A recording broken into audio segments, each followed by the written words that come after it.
Oh, gee, excuse me. Welcome to lesson 3.2, gathering evidence about inheritance. Um, we are going to be investigating claim number 2 today, and we're going to see if we can either support or refute that claim. So first thing we're going to do is actually jump in the warm-up, where we are addressing that claim directly. And let's take a look at it. What's it say here? Once it loads. Aha, all right. Choose the best response below, then explain why you made this selection. In this unit, you've been investigating the following question. Why do traits for silk flexibility vary within this family of Darwin's bark spiders? That's right. We saw that even amongst the offspring, there were different traits that they had. Well, claim number 2 states that the offspring's traits depend on which parent the offspring inherited more copies of genes from. Do you agree or disagree with that at this point? And then, of course, explain why down below. And this, again, is really where we're going to be spending most of our time investigating this question again today. So do that and come on back to me. All right, activity number 2. We are going to reread just a section of the article about identical twins. Why are identical twins rare? I believe was the title of it. We know that genes provide instructions for making proteins, which determine an organism's traits. Genes code for proteins. Proteins determine traits. Got it? In the last lesson, we read an article to learn how organisms get their genes. How would you answer this question based on what we know so far? How do organisms get their genes? What did they say? Oh, yeah, I remember. It was sexual reproduction. Organisms inherit their genes through sexual reproduction. And what we're talking about in our class when we say that is just an organism gets genetic material from 2 parents as opposed to asexual reproduction. So they're getting a combination of genetic material from two parents. Today, you will reread a part of the article, Why Are Identical Twins Rare?, to better understand how organisms inherit their genes through sexual reproduction. You're going to be annotating just a couple sections here. You will reread and annotate the second and third paragraphs of how we get our genes. You should identify evidence that helps you answer the investigation question. As you read, you should also pay particular attention to this diagram and annotate it to help you answer the investigation question. Now, there was something interesting that somebody pointed out to me. Looked like there was a mistake in one of the readings. Here we go. One of the diagrams here. Wait. Where was it? Not this one. This one makes a lot of sense, and you should pay close attention to this one as it says and annotate that diagram. But this one down here, fraternal twins, reproductive cells from mother, egg cells, and reproductive cells from father, the sperm cells.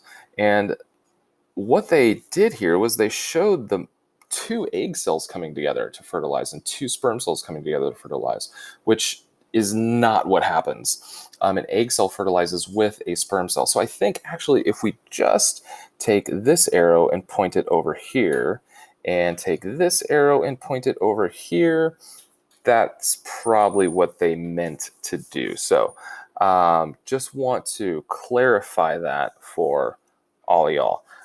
Pay attention to this diagram. This is much, much better for understanding that. All right, and here is our investigation question. How do organisms get their genes? So annotate that article and come on back to me. All right, now you're going to jump into the simulation to see what we can find out about the genes that offspring inherit from their parents. So remember, we are investigating how organisms get their genes so we can explain why traits for silk flexibility vary within this spider family. Here's our good old spider family tree again. And we see, daddy spider has low silk flexibility, mommy spider has medium silk flexibility, and the offspring have low, medium, and this one with high silk flexibility, which we want to really figure out. So now that we know a little more about how organisms inherit their genes through sexual reproduction, we will take a closer look at claim 2. The offspring's traits depend on which parent the offspring inherited more copies of genes from. Here we go. People often think that an offspring looks more like one parent because that offspring received more genes from one parent over the other. And that's essentially what claim 2 is saying. So we'll use this sim to examine how offspring inherit genes through the process of reproduction. We're going to make a couple spiders. We're going to watch how their genes combine and how the offspring receive them. And we'll see, all right, is this going to support or refute claim number 2? So we're going to mate Anne and Otis. First, I will demonstrate the activity, focusing on evidence about genes and traits for the bristle feature. Then you'll complete the same steps for the body color feature. So I have the sim, here it is right here, opened, perfect. And first, let's see, we're just going to observe their genes. There's nothing that you really have to fill out here. I'm going to go ahead and do this. We want to focus again, Otis, meet Anne, make babies. We're going to click right down here, create reproductive cells. And this should be sort of similar to some of the diagrams that we saw in the article. And then we're going to randomly fertilize. Now, Otis's reproductive cells, as we can see, are colored green. Anne's reproductive cells are colored purple, or at least the chromosomes are colored that way. So when we randomly fertilize, what do we notice? We notice that, all right, green, purple, green, purple.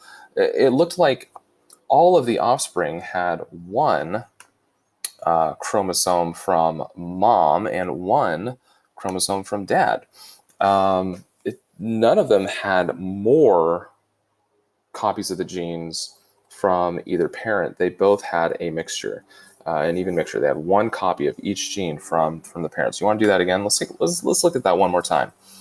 All right, let me move my face out of there. There we go. Randomly fertilize, and what do we notice? Yep, it's 1 for 1 for every single one of those. So that's really what we're supposed to be noticing. Now, you're going to do this, but you're going to do this for body color. I was supposed to fill out this chart. I'm not filling out the chart, but you will fill out a chart. And so you're going to do the same with Otis and Ann, and for body color, you're going to fill out this chart. We're in activity 3, part 2, right down here. So the gene versions for Otis, let me help you out really quick. Let's go to body color. For Otis, the gene version C1, C3. That's what we would write right here. C1, C3. What about Ann's? What is Ann's? Ann's C3, C3. C3, C3. And what about Otis's trait? What is Otis's trait for body color? It looks like brown.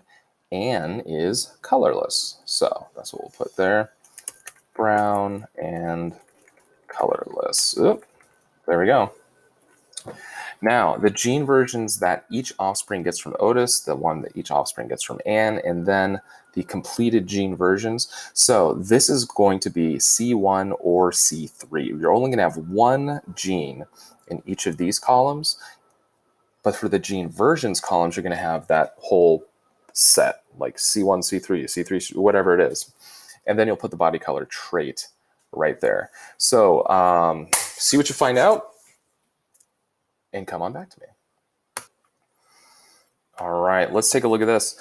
Let's look at these questions. After you've done that activity, are the offspring's traits the same as or different from the parent's traits? Do any of the offspring have a trait that neither parent had? Do any of the offspring have a gene version that is not present in either parent? Any combination of genes that was unique? And for each offspring, where do the copies of each gene come from? Hopefully, we were able to notice, especially for that last question, that the offspring received one copy of each gene from each parent. So we're going to revisit this claim.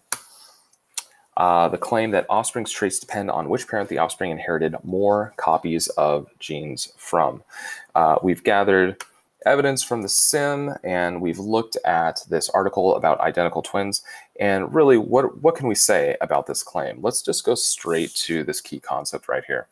Each parent randomly passes on one of its two copies of each gene to its offspring. Each offspring therefore receives two copies of each gene, one from each parent. What are we saying here? We're saying that we're refuting claim 2. An offspring does not look more like one parent because it got more genes from that parent. No, what we're saying is offspring get exactly half of their genes from mom and half of their genes from dad. They get one copy of each. And so it's not that they get, oh, dad gave me more genes, that's why I look like dad. It doesn't work that way. So that begs the question, why do then I look more like my dad and not my mom? Or why would I look more like my mom and not my dad?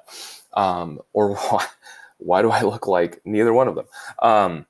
So we'll come back to that too, because that is a really interesting question. If it's not based on how much genes you get from one parent or the other, what is it based on? All right, for homework, you've got a reading about this organism called the corpse flower. Maybe you've heard of this flower before, and then you're going to answer some questions about the article after you're done. And after that, you are finished. Congratulations. See you next time.